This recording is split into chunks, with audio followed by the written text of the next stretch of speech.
On a frozen mountain trail in Wyoming territory, a struggling cowboy finds a woman near death in a blizzard and risks everything to save her.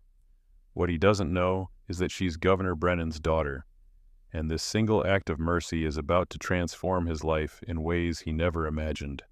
Before we begin, let us know where you're watching from in the comments below. The wind screamed through Snake River Pass like the devil himself was chasing it, whipping snow into blinding sheets that made the world disappear. Jed Hawkins pulled his worn Stetson lower over his eyes, squinting against the ice that stung his face like 1,000 tiny needles.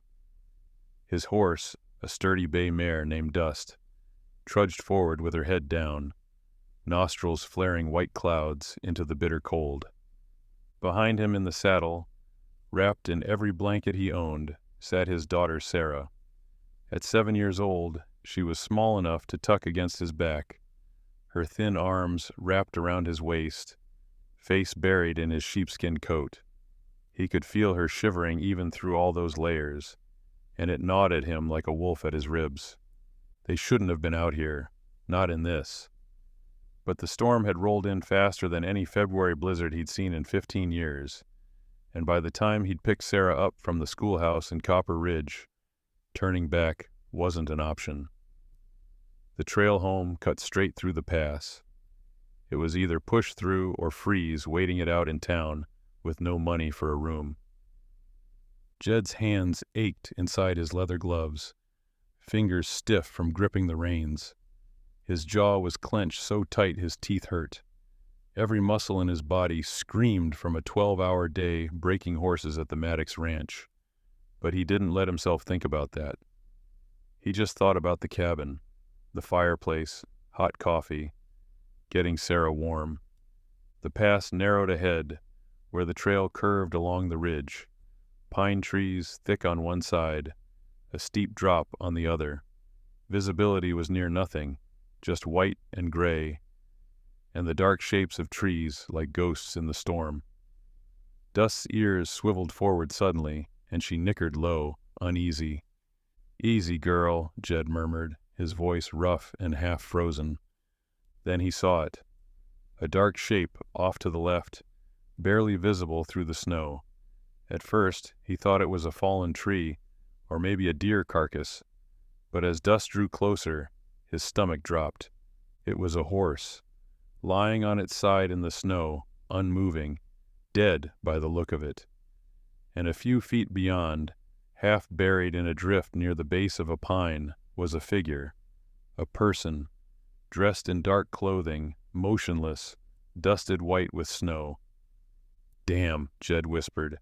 He reined Dust to a stop and swung down stiffly, boots crunching into the knee-deep snow. "Stay put, darlin'," he said to Sarah, his voice firm but gentle. She nodded against his back, too cold and tired to argue. Jed waded through the drifts toward the figure, his heart pounding now, dread rising in his chest. Please don't be dead. Please don't be dead. He dropped to his knees beside the person and brushed the snow away from their face.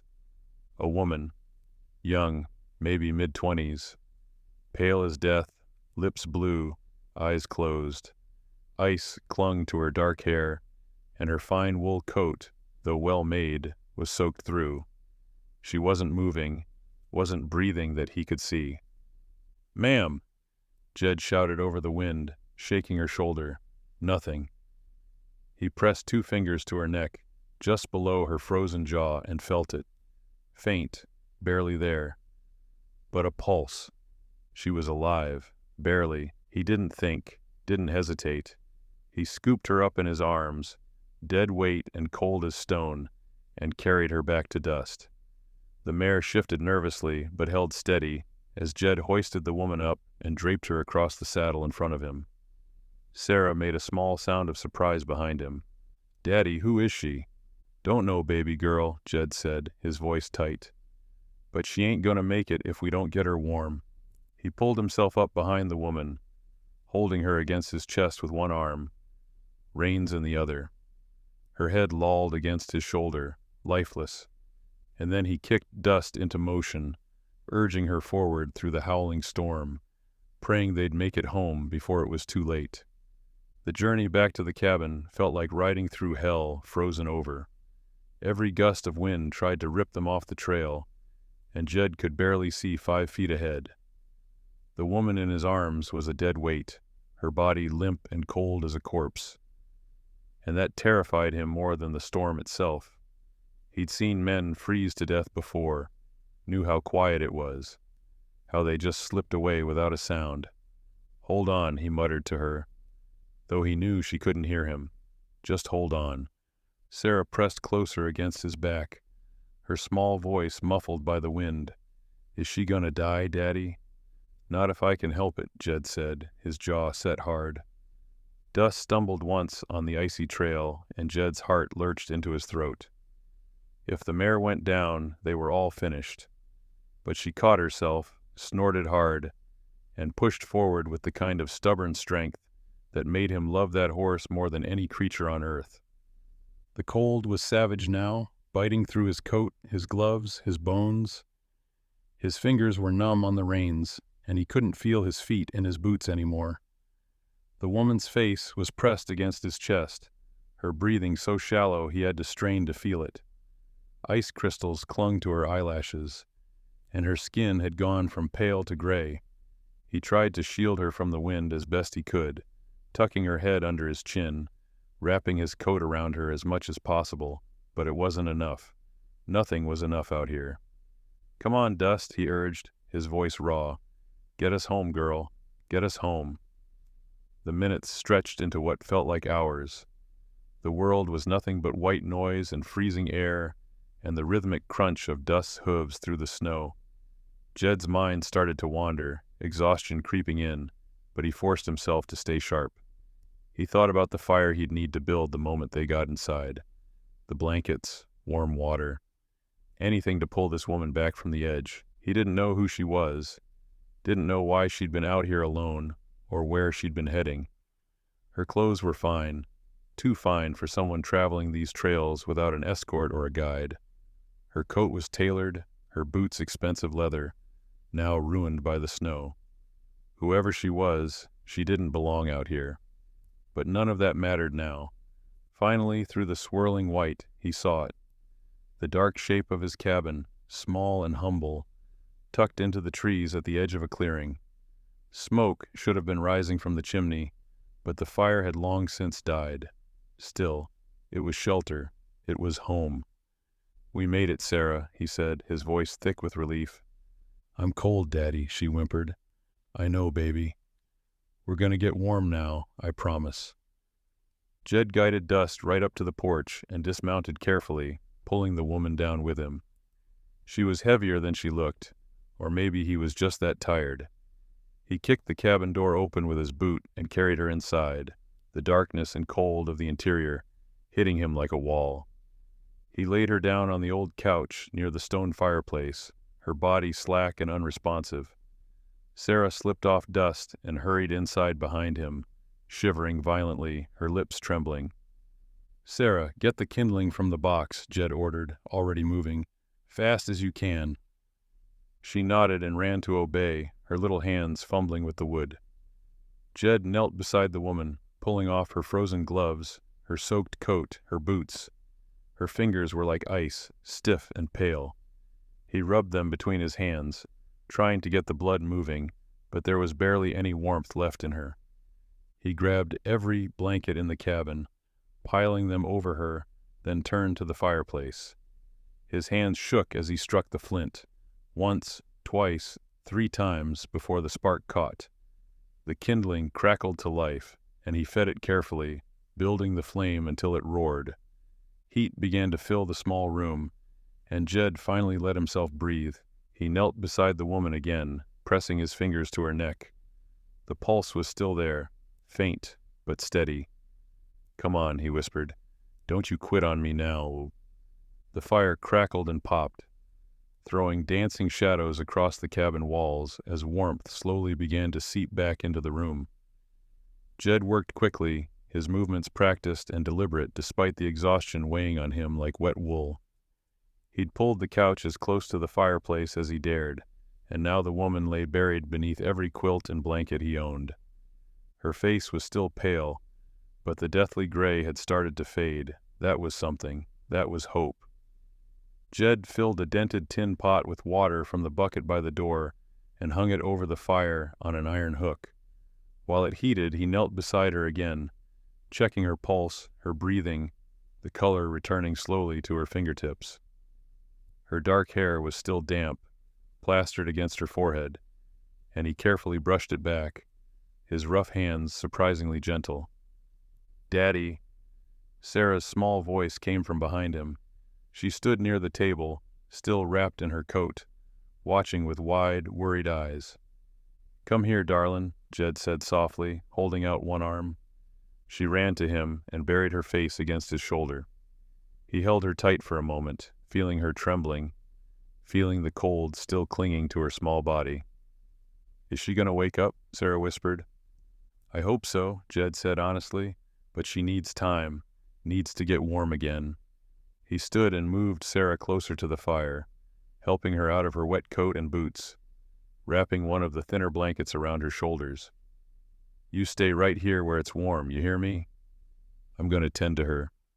Sarah nodded, her eyes never leaving the stranger on the couch. The water in the pot began to steam, and Jed pulled it off the fire, pouring some into a chipped ceramic mug. He added a spoonful of honey from the jar on the shelf and stirred it slowly, the sweet smell filling the cabin.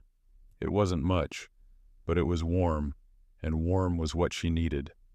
He sat on the edge of the couch, lifting the woman's head carefully, cradling it in the crook of his arm. Her eyes were still closed, her breathing shallow but steady now. He pressed the rim of the mug gently to her lips. "Come on now," he murmured. "Just a little." At first nothing. Then her throat moved, just slightly, and a trickle of the warm liquid slipped past her lips. She coughed weakly, her body stirring for the first time, and Jed's heart jumped. "That's it," he said quietly. "That's it. Come back now." He gave her another small sip, then another, and her eyelids fluttered. Slowly, like she was fighting her way up from the bottom of a frozen lake, her eyes opened. They were blue, pale blue like winter sky, and they stared up at him, unfocused, confused, afraid. "Easy," Jed said, his voice low and steady. "You're safe. You're inside. You're gonna be all right." She blinked, her lips parting, trying to form words, but nothing came out. Her gaze darted around the small cabin, taking in the rough-hewn walls, the crackling fire, the little girl sitting nearby wrapped in a blanket. "Where?" Her voice was barely a whisper, hoarse and broken. "My cabin," Jed said, "just outside Copper Ridge. Found you on the trail in the pass. You were near froze to death." Her eyes came back to his, and for a long moment, she just stared at him. Then her face crumpled slightly, and her voice cracked. "My horse." "Didn't make it," Jed said gently. "I'm sorry." She closed her eyes, a single tear slipping down her cheek. Jed looked away, giving her that moment, then set the mug down on the floor beside the couch. Sarah shifted closer, dragging her blanket with her, and stopped just a few feet from the woman. She tilted her head, her expression serious. "Are you a princess?" Sarah asked suddenly. The woman's eyes opened again, surprised, and the faintest hint of a smile touched her lips despite everything. "No, sweetheart," she whispered. "I'm not a princess." "You look like one," Sarah said matter-of-factly. Then she stepped forward and carefully draped her own blanket over the woman's legs. "This one's mine. It's got horses on it. It's real warm." The woman's breath caught, and she looked at the little girl with something like wonder in her eyes. "Thank you," she said softly, her voice thick with emotion. Sarah smiled shyly, then climbed up onto the arm of the couch, sitting there like a little guardian. Jed watched them both, something tightening in his chest. He didn't know who this woman was, didn't know why she'd been out there alone, but right now, in this moment, none of that mattered. She was alive, and she was safe. That was enough. 2 days passed before the storm finally broke. The wind died down to a whisper, and the sun emerged pale and cold over the snow-covered landscape, turning everything into a blinding field of white. The woman, who'd finally told them her name was Kate, had regained her strength slowly, spending most of the first day sleeping by the fire while Jed kept watch, and Sarah brought her cups of honeyed tea like a devoted nurse. By the second morning, Kate was sitting up on her own. Color returned to her cheeks, though her eyes still carried the shadow of how close she'd come to dying. She'd been quiet mostly, polite but distant, answering Jed's questions with careful brevity. She'd been traveling from Cheyenne to visit family in Montana, she said. Took a shortcut through the pass against her guide's advice. The storm caught her, her horse panicked and went down, and the rest was a blur of cold and darkness. She didn't offer more than that, and Jed didn't press. Folks had their reasons for keeping things private, and he respected that. On the morning of the third day, Jed stood on the porch, surveying the clearing. The snow had stopped, but the drifts were still deep, and the trail would be treacherous for days. Still, he knew she'd want to leave soon. Women like her, refined and educated, didn't belong in a place like this. She'd been gracious about it all, but he could see it in the way she glanced at the rough wooden walls, the patched roof, the cracked dishes. This wasn't her world. He pulled on his coat and headed to the small lean-to where Dust was stabled. The mare nickered softly as he entered, her breath steaming in the cold air. He'd need to rig up something for Kate to ride. Maybe fashion a travois, get her to town where she could send word to her family, arrange proper transport. But when he came back inside, an hour later, brushing snow off his shoulders, Kate was standing by the window, fully dressed, in her now dry traveling clothes. She turned to face him, and there was something different in her expression, resolved. "I need to get to Copper Ridge," she said, "as soon as possible." Jed nodded. "Trail's still rough, but Dust can make it. I can take you in today if you're strong enough." "I am," Kate said firmly, then softer. "Thank you. For everything. I know I've been an imposition." "You ain't been nothing of the sort," Jed said, shaking his head. "Any decent person would have done the same." Kate's eyes held his for a moment, something unreadable passing through them. "No," she said quietly. "They wouldn't have." An hour later they were ready. Jed had saddled Dust and helped Kate up, then lifted Sarah up behind her. The little girl wrapped her arms around Kate's waist, chattering excitedly about going to town. Kate smiled down at her, that same soft expression she'd worn when Sarah had given her the blanket. The ride to Copper Ridge took most of the morning. The trail was slow going, but Dust was sure-footed and the sky stayed clear. They didn't talk much. Kate seemed lost in thought, her gaze fixed on the horizon, and Jed let her be. When they finally reached the edge of town, Kate spoke. "Take me to the telegraph office." Jed guided Dust down the main street, past the general store and the saloon, to the small wooden building with the telegraph lines running overhead. He helped Kate down, and she stood there for a moment, brushing snow from her skirt, gathering herself. "I'll wait here," Jed said, tipping his hat. Kate looked at him, and for the first time, something like regret crossed her face. "Jed," she said, her voice careful, "I haven't been entirely honest with you."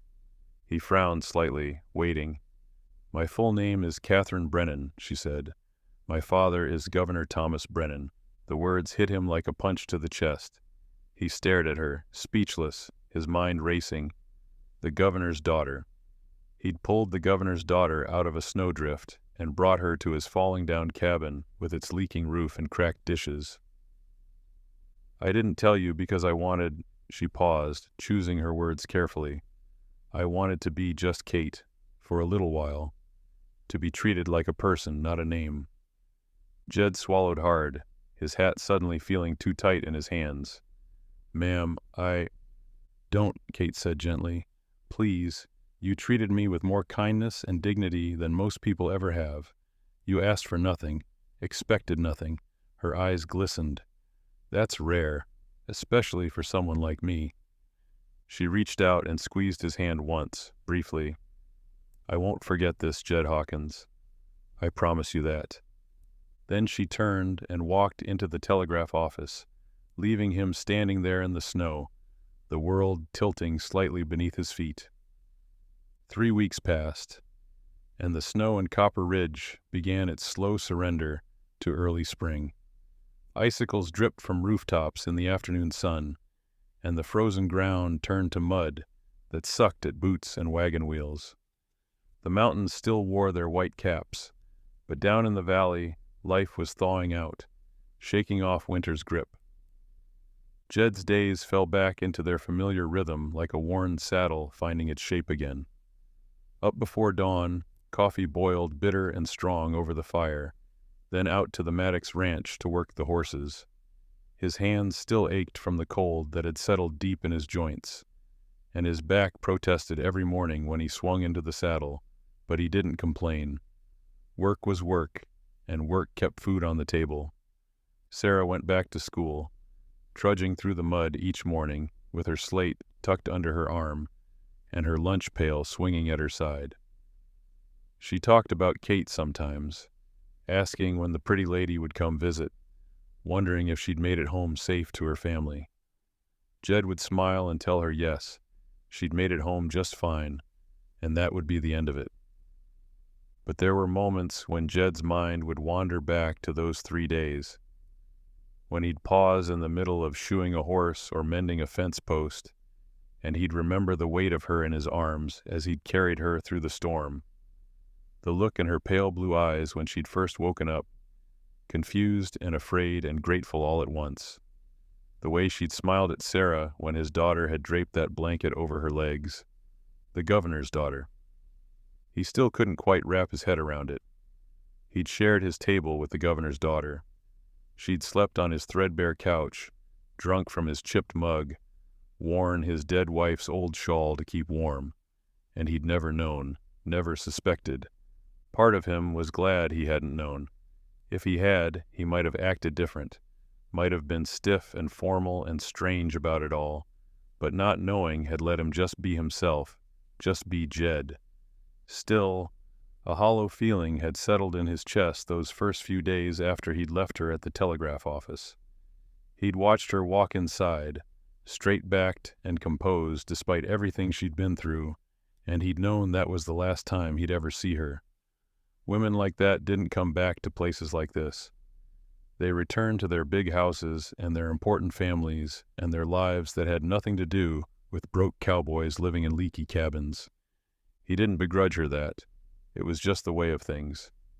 The ranch hands had ribbed him about it when word got around town. Half of Copper Ridge had seen him ride in with a fine-dressed woman on his horse, and gossip spread faster than wildfire in a place this small. They'd asked him 100 questions he couldn't or wouldn't answer, and eventually they'd moved on to other talk.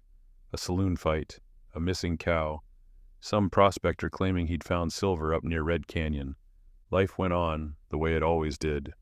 One evening, after a particularly long day of breaking a stubborn roan that had thrown him twice, Jed sat on his porch watching the sun sink behind the mountains. The sky burned orange and purple, and the air smelled like pine and thawing earth. Sarah was inside doing her sums by lamplight, her tongue poking out the corner of her mouth the way it always did when she was concentrating hard. He'd patched the worst of the roof leaks the week before, but there were still a dozen things that needed fixing. The front step was rotting through. The door hung crooked on its hinges. The stove smoked something terrible when the wind came from the north. He'd get to it all eventually, piece by piece, the same way he'd been getting to things for the past 5 years since Mary died. Jed took a long breath and let it out slow, watching his breath fog in the cooling air. He thought about Kate one more time, wondered if she was warm and safe in whatever grand house she called home. Wondered if she ever thought about the cowboy who'd pulled her out of the snow. Probably not, and that was fine. He'd done what any decent man would do, and that was enough. It had to be. The extraordinary had folded itself back into the ordinary, and Jed Hawkins was exactly where he'd always been, alone except for Sarah, working hard, getting by, and expecting nothing from a world that had never given him much to begin with. He stood up, brushed the dust off his pants, and went inside to check on his daughter's arithmetic. The letter arrived on a Thursday afternoon, delivered by a writer Jed had never seen before. Not the usual mail carrier from town, but a young man in a clean suit riding a well-bred chestnut, the kind of horse that cost more than Jed made in 6 months. The man dismounted in front of the cabin, glanced around at the modest homestead with barely concealed judgment, and held out a thick envelope sealed with red wax. "Jed Hawkins, Wems?" he asked, his tone clipped and professional. "That's me," Jed said, wiping his hands on his pants. He'd been splitting wood out back and was covered in dust and wood chips. "Delivery from Cheyenne. Sign here." The man produced a ledger and a pencil. Jed scrawled his name, took the envelope, and watched the rider mount up and leave without another word, hoofbeats fading down the trail. He turned the envelope over in his hands, frowning. The paper was heavy, expensive. His name was written across the front in elegant script that made his rough handwriting in the ledger look like chicken scratches. The seal bore an emblem he didn't recognize. Sarah came running out from behind the cabin, her dress muddy at the hem. "Who was that, Daddy?" "Don't know," Jed said slowly, still staring at the envelope. "Brought a letter." "What's it say?" "Haven't opened it yet." He walked to the porch and sat down on the top step, Sarah plopping down beside him, her eyes wide with curiosity. Jed broke the seal carefully and pulled out the contents. 2 folded sheets of paper, the first one a letter written in the same elegant hand as the envelope. He unfolded it and began to read. "Dear Jed, I have started this letter a dozen times, and each time the words feel insufficient. How do you thank someone for saving your life? How do you repay a kindness given without hesitation, without expectation, without any thought of reward? You didn't know who I was when you found me on that trail. You saw someone in need and you acted. You opened your home, shared what little you had, and asked for nothing in return. Your daughter gave me her blanket. You gave me warmth and safety and dignity when I had none. I have spent my entire life surrounded by people who want something from me. My father's name opens doors, but it also brings out the worst in people. Greed, ambition, false kindness that evaporates the moment it's no longer useful. But you, Jed Hawkins, you showed me something I had almost forgotten existed. Decency. Real, unvarnished human decency. I told you my name in that telegraph office because I owed you the truth. But I also told you because I wanted you to know that what you did mattered. It mattered to me, and it will matter to others because of what I am about to do." Jed's hands were shaking now. He glanced at Sarah, who was trying to read over his shoulder, her lips moving silently as she sounded out the words. He kept reading. "My father has agreed to establish a new territorial land office in Copper Ridge, and he has authorized me to oversee the distribution of homestead grants in the region. I am using my influence to ensure that good people like you who have worked hard and asked for nothing, are finally given what they deserve. Enclosed with this letter is a land deed, 200 acres of grazing land south of Copper Ridge along Willow Creek, plus timber rights and water access. The land is yours, Jed, free and clear, no payments, no conditions. It is yours because you earned it, not through politics or money, but through the content of your character. I have also arranged for a line of credit at the Copper Ridge Bank in your name, enough to build a proper house, buy cattle, start fresh, build the life you and Sarah deserve." Jed stopped reading. His vision blurred, and he realized his eyes were burning. He blinked hard, his throat tight, his chest aching with something he couldn't name. "Daddy?" Sarah's voice was small, uncertain. "What's wrong?" He looked down at the second sheet of paper. It was official, stamped and signed, the territorial seal embossed at the top. A land deed, his name written clear as day. Jedediah Hawkins, 200 acres. He couldn't breathe, couldn't think. The world had tilted on its axis, and everything he thought he knew about his life, about his future, had just shattered and reformed into something he'd never dared imagine. "Daddy, you're crying," Sarah whispered, her hand touching his arm. Jed wiped his face roughly with the back of his hand and pulled his daughter close, holding her tight against his side. His voice came out rough and broken. "Yeah, baby girl," he said. "I am." Jed sat on that porch step for a long time, the letter trembling in his hands. Sarah pressed against his side. The words on the page blurred and refocused as he read them again, then a third time, as if repetition would somehow make them more real, more believable. 200 acres, land of his own, not rented, not borrowed, not worked for someone else's profit, his. He'd spent 15 years breaking his back for other men, living in a cabin that leaked when it rained and let the cold seep through the cracks in winter. He'd buried his wife in a grave he couldn't afford to mark with anything better than a wooden cross he'd carved himself. He'd watched Sarah grow up in patched dresses and shoes worn through at the toes, and every single day he'd told himself it was enough, that they were getting by, that things could be worse. And now this. The paper felt almost too heavy to hold, weighted with possibility, with a future he'd stopped letting himself imagine years ago. His hands shook as he set the letter down carefully on the step beside him and picked up the deed, running his calloused fingers over the official stamps, the flowing script that spelled out his name. "What does it mean, Daddy?" Sarah asked, her voice quiet and full of wonder. Jed looked down at his daughter, at her wide brown eyes and the smudge of dirt on her cheek, and something broke open inside his chest. Not painfully, but like a dam giving way after holding back too much for too long. "It means," he said, his voice thick and unsteady, "it means we got land now, baby girl. 200 acres down by Willow Creek, good land, with water and timber and grass for cattle." Sarah's eyes went even wider. "Our land? Like we don't have to leave?" "Our land," Jed confirmed, his throat tight. "Ain't nobody can take it from us." She threw her arms around his neck, and he held her close, burying his face in her hair, breathing in the smell of sunshine and childhood and hope. His shoulders shook, and he didn't try to hide it anymore. The tears came hard and fast, years of exhaustion and worry and quiet desperation pouring out of him. He'd saved a woman's life because it was the right thing to do, because leaving her to die in that storm wasn't something he could live with. He hadn't done it for reward or recognition or gratitude. He'd done it because that's what decent people did. And somehow, impossibly, the world had seen him, really seen him, not as a broke cowboy barely scraping by, not as a widower raising a daughter alone in a falling-down cabin, but as a man with dignity, a man worthy of something better.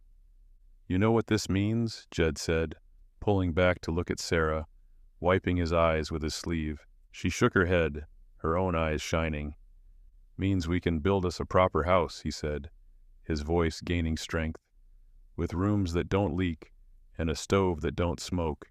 Means I can buy cattle, start a real herd. Means you can have new dresses that ain't hand-me-downs, and books for school, and maybe even a pony of your own if you want one."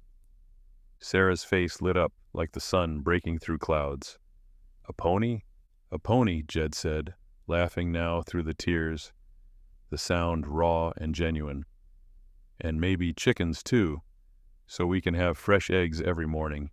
And a garden. Your mama always wanted a big garden." He looked out across the clearing, but he wasn't seeing the patched cabin or the leaning fence anymore. He was seeing what could be, what would be. A house with solid walls and glass windows, pastures filled with cattle bearing his brand, Sarah running through fields that belonged to them, laughing and safe and provided for. "Why'd she do it?" Sarah asked suddenly. "The pretty lady, why'd she give us all this?" Jed was quiet for a moment, thinking about Kate's words in the letter, about decency and dignity and kindness without expectation. He thought about the way she'd looked at him in that telegraph office, like he'd given her something precious she hadn't known she was missing. Because sometimes, he said slowly, choosing his words carefully, when you do something good, not for thanks or reward, but just because it's right, it comes back to you.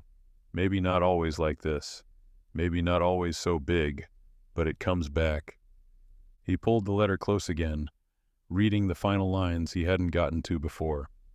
You reminded me what it means to be good without audience or applause.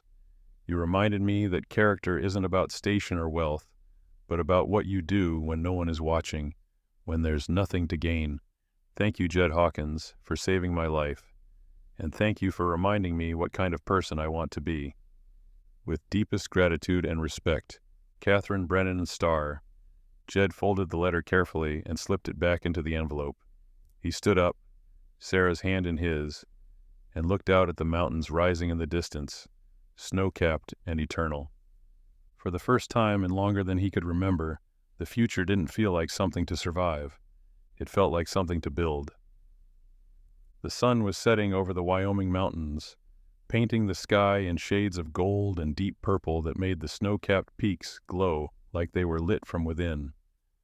Jed stood in the clearing in front of the cabin, the deed and letter still clutched in his hand, and for the first time in 5 years, he let himself feel the full weight of everything he'd carried.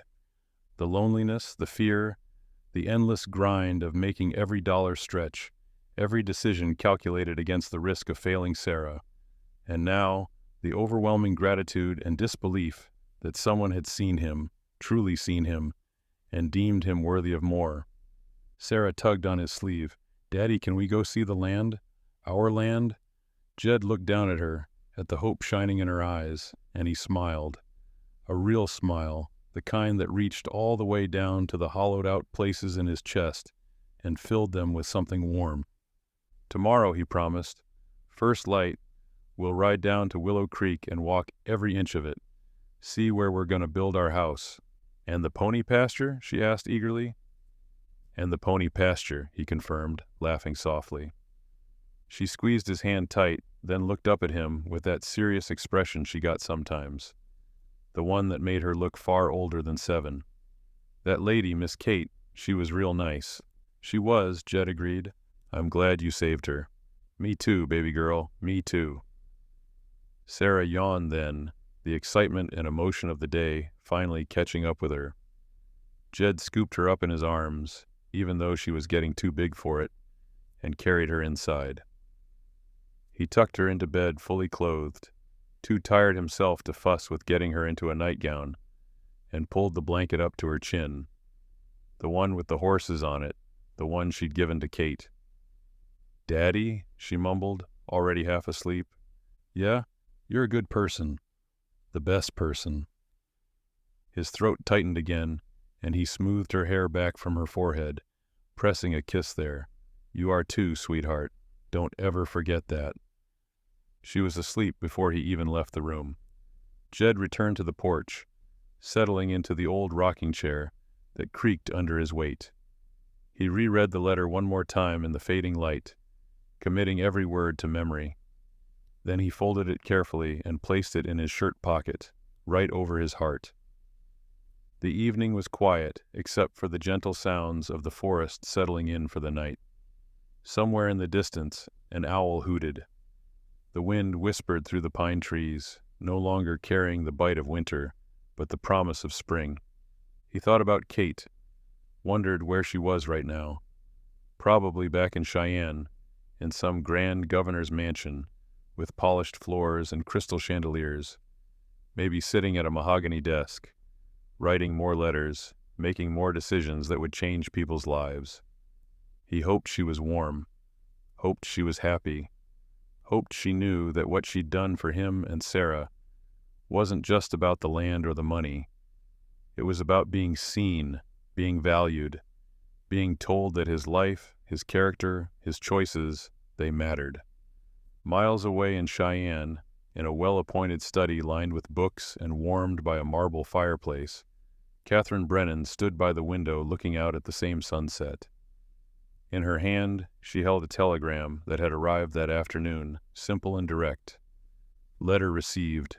No words sufficient. Thank you. Will make you proud. J. Hawkins. She smiled, pressing the telegram against her chest, and for the first time since that night on the frozen trail, she felt truly warm. Not from the fire or the expensive wool of her dress, but from something deeper, something that had been missing from her life for far too long. Purpose, connection, the knowledge that wealth and position meant nothing if they weren't used to lift others up. She thought about Jed's rough hands carefully pouring her tea, about little Sarah draping a blanket over her with such solemn tenderness, about the way they'd given everything without counting the cost, without measuring what they might receive in return. They had saved her life, yes, but they'd done something more than that. They'd reminded her what it meant to be human.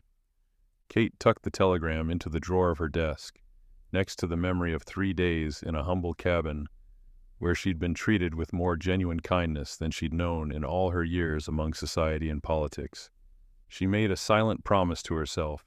She would use her position, her influence, her father's name, not for personal gain or political advantage, but to find more people like Jed Hawkins, people of character and quiet dignity who deserved to be seen, to be valued, to be given the chance they'd earned through the content of their hearts. Back in Copper Ridge, Jed Hawkins rocked slowly in his chair, watching the stars emerge one by one in the darkening sky. Tomorrow would bring new beginnings. Hard work still, certainly, but work towards something that belonged to him and Sarah. Work that would build a future instead of just surviving another day. But tonight he simply sat in the peace of knowing that kindness, real and unconditional, had come full circle. That the world, cold and harsh as it could be, still had room for grace. 2 strangers had met in a storm, and both their lives had changed forever, not because of station or wealth or destiny, but because one man had chosen decency when it would have been easier to ride past, and one woman had chosen gratitude over entitlement, generosity over indifference. The wind picked up slightly, carrying the scent of pine and coming rain. Jed breathed it in deep, closed his eyes, and smiled. He was home. And for the first time in a long time, home felt like enough. More than enough. It felt like everything. If this story touched your heart, let us know in the comments below. And don't forget to like and subscribe for more tales of courage, kindness, and the moments that change everything.